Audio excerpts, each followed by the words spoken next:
का अर्थ मैंने कल भी कहा था।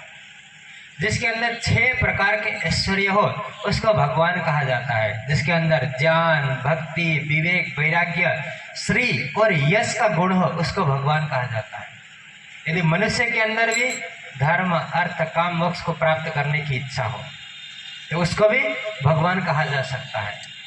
जैसे गौतम बुद्ध के आगे भगवान शब्द जोड़ा जाता है, महावीर स्वामी के आगे भगवान शब्द जोड़ा जाता है।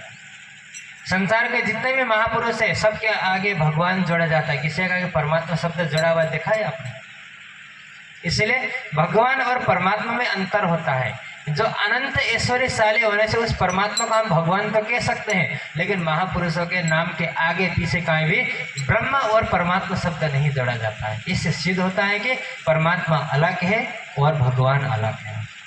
ज्ञान, भक्ति, विवेक, वैराग्य, श्री और यश जिसके अंदर हो उसको भगवान कहा जाता है।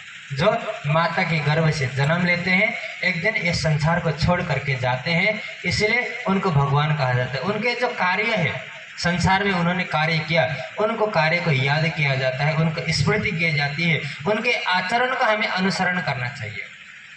लेकिन आज हम क्या करते हैं?